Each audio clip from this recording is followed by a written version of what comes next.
Please subscribe the channel. ಕತೆಗಳನ್ನ ಅತಿ ಹೆಚ್ಚಿನ ಸಂಖ್ಯೆಯಲ್ಲಿ ಶೇರ್ ಮಾಡಿ, ಲೈಕ್ ಮಾಡಿ ಮತ್ತು ಕಮೆಂಟ್ ಮಾಡಿ.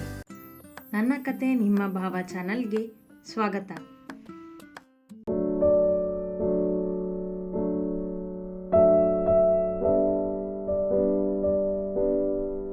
ನಾನು ನಿಮ್ಮನ್ನ ಬಿಟ್ಟು ಎಲ್ಲಿಗೂ ಹೋಗೋದಿಲ್ಲ ಭಾರ್ಗವ್. ಯಾಕೆ ಇಷ್ಟೊಂದು ಭಯ ಪಡ್ತಿದ್ದೀರಾ?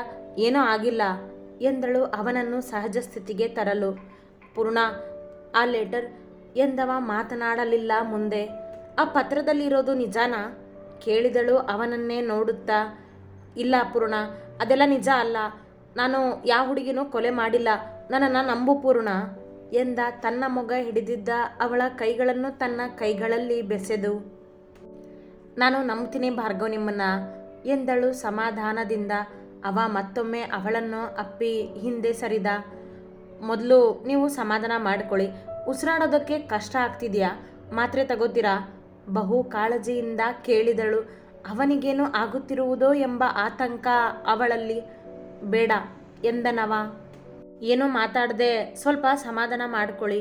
ನಾನು ಎಲ್ಲಿಗೂ ಹೋಗೋದಿಲ್ಲ, ಇಲ್ಲೇ ಇರ್ತೀನಿ ನಿಮ್ಮ ಜೊತೆ. ಟೆನ್ಷನ್ ಮಾಡ್ಕೋಬೇಡಿ ಎಂದಳು ಅವನ ಕೈ ಒತ್ತಿ. ಅವ ಅವಳನ್ನೇ ನೋಡುತ್ತಾ ಸೋಫಾದಲ್ಲಿ ಜಾರಿ ಕುಳಿತ ತಲೆ ಆನಿಸಿ. ಅವನಿಗಾದ ಭಯಕ್ಕೆ ಸ್ವಲ್ಪ ಸಮಯ ಬೇಕಿತ್ತವನಿಗೆ ಸುಧಾರಿಸಿಕೊಳ್ಳಲು. ಪೂರ್ಣ ಹೇಳಿದಂತೆ ಆ ಪತ್ರ ಅವಳ ಸ್ವೀಟ್ ಅಂಗಡಿಗೆ ಬಂದಿದ್ದು ಸತ್ಯವೇ. ಅವಳ ಹೆಸರಿನಲ್ಲಿ ಅದು ಅಂಗಡಿಗೆ ಬಂದ ಪತ್ರ ಯಾವುದೆಂದು ಬಿಡಿಸಿ ಓದಿದ್ದರು ವರುಣ. ಅದನ್ನು ಓದಿ ಅವರಿಗೂ ಭಯವೇ ಆಗಿತ್ತು. ಹಾಗಾಗಿ ಪೂರ್ಣಳಿಗೆ ಕರೆ ಮಾಡಿ ಕರೆದಿದ್ದರು ತಕ್ಷಣ. ಅವರು ಹೇಳುತ್ತಿದ್ದಂತೆ ಅಂಗಡಿಗೆ ಓಡಿ ಬಂದಿದ್ದ ಪೂರ್ಣ ಆ ಪತ್ರ ಓದುತ್ತಲೇ ನಂಬಿರಲಿಲ್ಲ. ಹಿಂದೊಮ್ಮೆ ಸ್ವಪ್ನ ಹೀಗೆ ಭಾರ್ಗವನನ್ನು ತನ್ನ ವಿರುದ್ಧ ನಿಲ್ಲಿಸಲು ಯೋಜನೆ ಹೂಡಿದ್ದಳಲ್ಲವೇ? ಹಾಗೆ ಈ ಬಾರಿ ಹೀಗೆಲ್ಲ ಮಾಡಿರುವಳೇನೋ ಎಂಬ ಅನುಮಾನ ಮೂಡಿ ಅದನ್ನು ಭಾರ್ಗವನಿಗೆ ತಿಳಿಸಲು ಆಫೀಸಿಗೆ ಬಂದಿದ್ದಳಷ್ಟೇ. ಆದರೆ ಅದು ಭಾರ್ಗವನ ಆತಂಕಕ್ಕೆ ದಾರಿ ಆಗಿತ್ತು. ಅವಳು ತನ್ನ ಯೋಚನೆ ಹೇಳುವ ಮೊದಲೇ ಗಾಬರಿಯಾದ ಭಾರ್ಗವ್ ತಾನೇ ಅವಳಿಗೆ ಏನೋ ನಡೆದಿದೆ ಎಂಬ ಅನುಮಾನ ಮೂಡಿಸಿಬಿಟ್ಟ. 5 ನಿಮಿಷವೇ ಕಳೆಯಿತು. ಪೂರ್ಣ ಅವನಾಗಿಯೇ ಸುಧಾರಿಸಿಕೊಳ್ಳಲಿ ಎಂದು ಸುಮ್ಮನೆ ಕುಳಿತಳು. ಪೂರ್ಣಂಗೆ ಈ ಪತ್ರ ಯಾರು ಬರೆದು ಕಳಿಸಿರಬಹುದು? ಯಾರೋ ಯಾಕೆ, ಖಂಡಿತಾನೇ ಅಮೃತಾನೇ ಕಳಿಸಿರ್ತಾಳೆ. ಅವಳಿಗೆ ನನ್ನ ಮೇಲೆ ದ್ವೇಷ ಇದೆ ಅಂದ ಮೇಲೆ ಪೂರ್ಣನ ನನ್ನ ವಿರುದ್ಧ ನಿಲ್ಲಿಸೋದಕ್ಕೆ ಅವಳೇ ಈ ಕೆಲಸ ಮಾಡಿರ್ತಾಳೆ. ಆದರೆ ನಾನು ಅವಳು ಅಂದ್ಕೊಂಡಿರೋ ಹಾಗೆ ಆಗೋದಕ್ಕೆ ಬಿಡಬಾರ್ದು. ಪೂರ್ಣ ನನ್ನಿಂದ ದೂರ ಆಗಬಾರ್ದು ಎಂದುಕೊಂಡು ಮೌನವಾಗಿಯೇ ಕುಳಿತ ಕಣ್ಮುಚ್ಚಿ. ಹಾಗಂತ ಈಗ ಸತ್ಯ ಏನು ಅಂತ ಪೂರ್ಣಂಗೆ ಹೇಳ್ತೀಯಾ ಭಾರ್ಗವ್?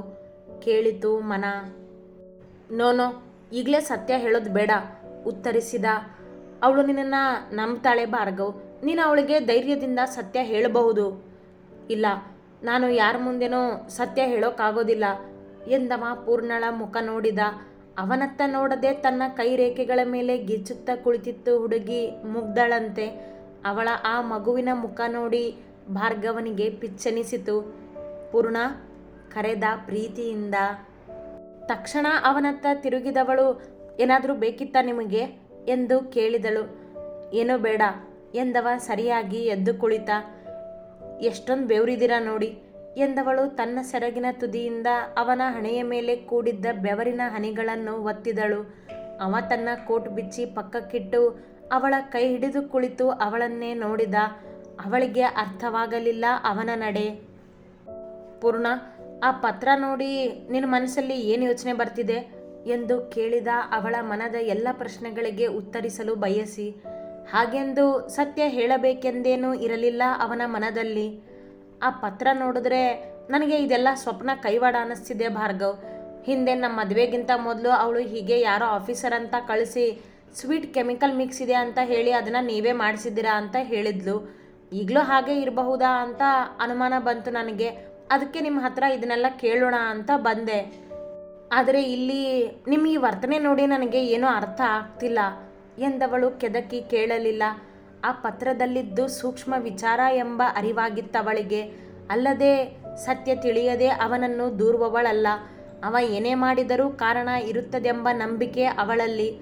ಭಾರ್ಗವ್ ಕೊಲೆ ಮಾಡಿರುವನೆಂಬ ಆ ಪತ್ರದಲ್ಲಿನ ವಿಚಾರ ಅವಳು ನಂಬುವಂತಿರಲೇ ಇಲ್ಲ. ಆ ಪತ್ರ ಯಾರು ಕಳಿಸಿದ್ದಾರೆ ಅನ್ನೋ ಯೋಚನೆ ಬೇಡ ಪೂರ್ಣ. ಅದರಲ್ಲಿ ಬರೆದಿರೋದನ್ನು ನೋಡಿ ನಿನಗೇನು ಅನ್ನಿಸ್ತು ಅದನ್ನು ಹೇಳು ನನಗೆ ಎಂದವ ಈ ಥರದ ಪರಿಸ್ಥಿತಿ ಬರುವುದೆಂದು ನಿರೀಕ್ಷಿಸಿರಲೇ ಇಲ್ಲ. ಯಾಕೆ ಹಾಗೆ ಕೇಳ್ತಿದ್ದೀರಾ ಭಾರ್ಗವ್? ಅಂದರೆ ಆ ಪತ್ರದಲ್ಲಿ ಇರೋದು ನಿಜಾನಾ? ತಕ್ಷಣ ಕೇಳಿದಳು ಅವನ ಮಾತುಗಳ ಅರ್ಥ ತಿಳಿದು. ನೋ ನೋ ಪೂರ್ಣ, ಅದೆಲ್ಲ ನಿಜ ಅಲ್ಲ ಎಂದ ಮತ್ತೆ ಭಯ ಬಿದ್ದು. ಹಾಗಾದರೆ ಆ ಗೊಂದಲ ಏನು ಅಂತ ನೀವೇ ಹೇಳಿ ಭಾರ್ಗವ್. ಅದರಲ್ಲಿ ಬರೆದಿರೋ ಹಾಗೆ ನೀವು ಕೊಲೆಗಾರ ಅಂತ ನಾನು ನಂಬೋದಿಲ್ಲ. ನೀವು ಕೊಲೆ ಮಾಡೋದಕ್ಕೆ ಸಾಧ್ಯನೂ ಇಲ್ಲ. ನಾನು ನೋಡಿರೋ ಭಾರ್ಗವ್ ತನ್ನ ಹಠಕ್ಕೆ ಬಿದ್ದು ಎದುರು ನಿಲ್ತಾನೆ, ಅದರಲ್ಲೂ ಹೆಣ್ಣಿಗೆ ಗೌರವ ಕೊಡ್ತಾನೆ. ಒಂದು ವೇಳೆ ಎದುರಿಗೆ ನಿಂತಿದ್ದು ಹೆಣ್ಣೆ ಆಗಿದ್ರೆ ಅವನ ಆ ದ್ವೇಷದಲ್ಲೂ ಹೆಣ್ಣಿನ ಮೇಲಿನ ಗೌರವನೇ ಇರುತ್ತೆ. ಶತ್ರು ಹೆಣ್ಣೆ ಆಗಿದ್ರೂ ಅವಳು ಕೂದಲು ಕೂಡ ಸೋಕದೆ ತನ್ನ ಶತ್ರುತ್ವ ನಿಭಾಯಿಸ್ತಾನೆ ಅಂದಮೇಲೆ ಕೊಲೆ ಮಾಡೋದೆಲ್ಲ ಕನಸಿನ ಮಾತು. ನಾನು ಇದನ್ನೆಲ್ಲ ನಂಬೋದಿಲ್ಲ ಭಾರ್ಗವ್. ಆದರೆ ಆ ಪತ್ರದಲ್ಲಿ ಬರೆದಿರೋ ವಿಷಯಕ್ಕೂ ನಿಮಗೂ ಏನೋ ಸಂಬಂಧ ಇರೋದು ಖಂಡಿತ. ಯಾಕಂದರೆ ಅದನ್ನು ಓದ್ತಿದ್ದ ಹಾಗೆ ನಿಮ್ಮ ವರ್ತನೆಯೇ ಬದಲಾಯಿತು. ಸೃಷ್ಟಿ ಯಾರು? ಇದೆಲ್ಲ ಏನೋ ಅಂತ ನೀವೇ ಹೇಳಿ ನನಗೆ. ಸಮಾಧಾನದಿಂದ ಕೇಳಿದಳು. ಅವನ ಕೋಪ ಹಠ ಕಂಡು ಎದುರು ನಿಲ್ಲುವ ಹೆಣ್ಣು ಅವನ ವರ್ತನೆ ಕಂಡು ತಾಳ್ಮೆ ತೆಗೆದುಕೊಂಡಿದ್ದಳು ಎಂದು ಅವ ಹೀಗಾಡಿರಲಿಲ್ಲವಲ್ಲ. ಹಾಗಾಗಿ ಏನೋ ವಿಷಯವಿದೆ ಎಂಬ ಅನುಮಾನ ಅವಳಿಗೆ. ಹೇಳ್ತೀನಿ, ಆದರೆ ಸತ್ಯ ಹೇಳೋದಕ್ಕೆ ನನಗೆ ಸಮಯ ಬೇಕು ಎಂದವ ಕಲಾ ಮತ್ತು ಸೂರಿಯನ್ನು ಮುಂದಿಟ್ಟುಕೊಂಡೇ ಸತ್ಯ ಹೇಳಬೇಕಿತ್ತು. ಅಂದರೆ ನಾನು ಯಾವ ಹೆಣ್ಣನ್ನು ಕೊಲೆ ಮಾಡಿಲ್ಲ ಪೂರ್ಣ. ಅವಳಾಗಿಯೇ ಆತ್ಮಹತ್ಯೆ ಮಾಡಿಕೊಂಡಿದ್ದು. ಇದು 4 ವರ್ಷದ ಹಿಂದೆ, ಅಂದರೆ ನಾನು ಸಿಂಗಾಪುರ್ ಹೋಗೋದಕ್ಕೂ ಮೊದಲು ಆಗಿದ್ದು ಎಂದ ಅವಳನ್ನೇ ನೋಡುತ್ತಾ. ಈಗ ಅವಳ ಎದೆ ನಡುಗಿತು. ಅಂದರೆ ಏನು ಸತ್ಯ ಹೇಳ ಹೊರಟಿರುವ ಇವ ಎಂಬ ಪ್ರಶ್ನೆ ಮೂಡಿತು. ಏನು ಹೇಳ್ತಿದ್ದೀರಾ ಭಾರ್ಗವ್ ನೀವು? ಆತ್ಮಹತ್ಯೆ ಅಂದರೆ? ಆತಂಕದಲ್ಲೇ ಕೇಳಿದಳು. ಹಾಂ ಪೂರ್ಣ, ನನ್ನ ಜೀವನ ಪೂರ್ತಿ ಮರೆಯೋಕ್ಕೆ ಆಗದಿರೋ ಘಟನೆ ನನ್ನ ಜೀವನದಲ್ಲಿ ನಡೆದು ಹೋಗಿದೆ. ಅದನ್ನು ನಿನ್ನ ಹತ್ರ ಹೇಳ್ಕೊಳ್ಳೋದಕ್ಕೆ ಧೈರ್ಯ ಸಾಲ್ತಿಲ್ಲ. ಕಾರಣ, ಎಲ್ಲಿ ನೀನು ನನ್ನನ್ನು ಬಿಟ್ಟು ಹೋಗ್ತೀಯೋ ಅಂತ ಭಯ. ಅಮ್ಮನ ಹಾಗೆ ನೀನು ನನ್ನನ್ನು ಅಪರಾಧಿ ಮಾಡ್ತೀಯೇನೋ ಅಂತ ಆತಂಕ. ಅದಕ್ಕೆ ಇಷ್ಟು ದಿನದಿಂದ ನಿನ್ನ ಹತ್ರ ಅದ್ರ ಬಗ್ಗೆ ಹೇಳದೇ ಇದ್ದೆ. ಹಾಗಂತ ಹೇಳಲೇಬಾರ್ದು ಅಂತೇನಿರಲಿಲ್ಲ. ಖಂಡಿತ ಸತ್ಯ ಒಂದಲ್ಲ ಒಂದಿನ ಹೊರಗೆ ಬರುತ್ತೆ ಅಂತ ನನಗೆ ಮೊದಲೇ ಗೊತ್ತಿತ್ತು. ಅದನ್ನು ನಿನ್ನ ಹತ್ರ ಹೇಳೋ ಸಂದರ್ಭ ಬರುತ್ತೆ ಅಂತಲೂ ಗೊತ್ತಿತ್ತು. ಆದರೆ ಹೀಗೆ ಇಷ್ಟು ಬೇಗ ಅಂತ ನಾನು ಅಂದ್ಕೊಂಡಿರಲಿಲ್ಲ ಎಂದವನ ಕಣ್ಣುಗಳು ತುಂಬಿದ್ದವು. ಯಾವ ಸತ್ಯದ ಬಗ್ಗೆ ಮಾತಾಡ್ತಿದ್ದೀರಾ ಭಾರ್ಗವ್ ನೀವು? ನನ್ನ ಹತ್ರ ಏನು ಹೇಳಬೇಕು ಅಂದ್ಕೊಂಡಿದ್ರಿ? ಕೇಳಿದವಳ ಕುತೂಹಲ ಹೆಚ್ಚಾಯಿತು. ಒಂದು ಹೆಣ್ಣಿಗೆ ನನಗೆ ಗೊತ್ತಿಲ್ಲದೆ ನನ್ನಿಂದ ಅನ್ಯಾಯ ಆಗಿದೆ ಪೂರ್ಣ. ಆದರೆ ಅದಕ್ಕೆ ಕಾರಣ ನಾನಲ್ಲ. ಕಾರಣ ಆಗಿರೋರನ್ನು ಹುಡುಕ್ಸೋದಕ್ಕೆ ನಾನು ಬೆಂಗಳೂರಿಗೆ ಅಲಿತಿದ್ದೀನಿ. ಯಾಕಂದರೆ ಸತ್ಯನ ನಿನ್ನಿಂದ ಮುಚ್ಚಿಡೋದಕ್ಕೆ ನನಗಿಷ್ಟ ಇಲ್ಲ. ಆ ಸತ್ಯ ಹೇಳಬೇಕಂದ್ರೆ ಸಾಕ್ಷಿ ಬೇಕು. ಆ ಸಾಕ್ಷಿನೇ ಆ ಇಬ್ಬರು. ಅವರನ್ನೇ ಹುಡುಕಿಸ್ತಿದ್ದೀನಿ. ಅವರು ಸಿಕ್ಕಿದ ಕೂಡಲೇ ಎಲ್ಲರ ಮುಂದೆನೋ ಸತ್ಯ ಏನು ಅಂತ ಹೇಳಿಸ್ತೀನಿ. ಆದರೆ ಅದಕ್ಕೆ ನನಗೆ ಸಮಯ ಬೇಕು. ಪ್ಲೀಸ್ ಸ್ವಲ್ಪ ಸಮಯ ಕೊಡು ಪೂರ್ಣ ನನಗೆ. ಖಂಡಿತ ನಾನೇನು ತಪ್ಪು ಮಾಡಿಲ್ಲ ಕಣೆ. ನನಗೆ ಗೊತ್ತಿಲ್ಲದೆ ತಪ್ಪಾಗಿದೆ.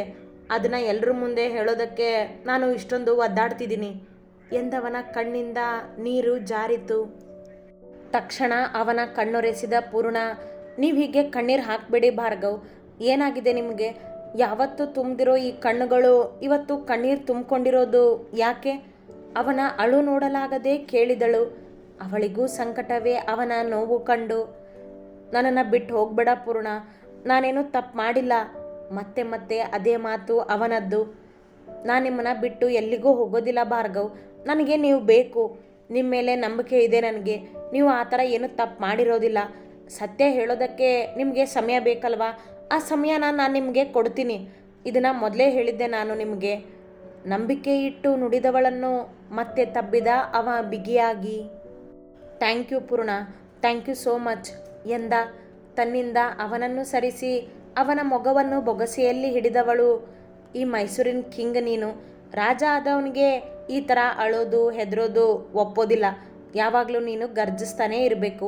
ಅದೇ ಈ ಲಡ್ಡು ಭಾರ್ಗವನಿಗೆ ಒಪ್ಪೋದು ಎಂದಳು ಅವನ ಕಣ್ಣೊರೆಸಿ. ಅವ ನಿರಾಳನಾದ ಅವಳ ಮಾತಿಗೆ. ಆದರೆ ಮಾತನಾಡಲಿಲ್ಲ. ಇದನ್ನೆಲ್ಲ ನೋಡಿದ ಮೇಲೆ ಏನೋ ವಿಷಯ ಇದೆ. ಅದು ನಿಮ್ಮ ಮನಸ್ಸಿಗೆ ತುಂಬ ಆವರಿಸ್ಕೊಂಡಿದೆ ಅನ್ನೋದು ಸ್ಪಷ್ಟವಾಗಿದೆ ಭಾರ್ಗವ್. ಏನೋ ಅಂತ ನೀವೇ ಹೇಳ್ತೀನಿ ಅಂತಿದ್ದೀರಾ. ಕಾಯ್ತೀನಿ ನಾನು. ಆದರೆ ಒಂದು ಮಾತು, ನೀವು ಹೇಳಿದ ಹಾಗೆ ಆ ಸತ್ಯದಲ್ಲಿ ನಿಮ್ಮ ತಪ್ಪಿರೋದಿಲ್ಲ ಅಂತ ನಾನು ನಂಬಿದ್ದೀನಿ. ಒಂದು ವೇಳೆ ನಿಮ್ಮ ತಪ್ಪಿದ್ರೂ ನಾನು ಅದನ್ನು ಸರಿಪಡಿಸೋದಕ್ಕೆ ನೋಡ್ತೀನಿ ಹೊರತಾಗಿ ನಿಮ್ಮಿಂದ ದೂರ ಆಗೋದಿಲ್ಲ. ಪ್ರೀತಿ ಮಾಡ್ತಿದ್ದೀನಿ ನಾನು ನಿಮ್ಮನ್ನು. ಪ್ರೀತಿ ಅಂದರೆ ನಿಮ್ಮಿಂದ ತಪ್ಪಾಯಿತು ಅಂತ ನಿಮ್ಮನ್ನು ಬಿಟ್ಟು ಹೋಗೋದಲ್ಲ, ಜೊತೆಗೆ ಇದ್ದು ಆಗಿರೋ ತಪ್ಪನ್ನು ಸರಿಪಡಿಸೋದು ಎಂದವಳು ಅವನ ತೋಳಿಗೆ ತಲೆ ಇಟ್ಟಳು ಪ್ರೀತಿಯಿಂದ. ಥ್ಯಾಂಕ್ ಯು ಪೂರ್ಣ ಎಂದನವ ಅವಳ ಕೈ ಒತ್ತಿ.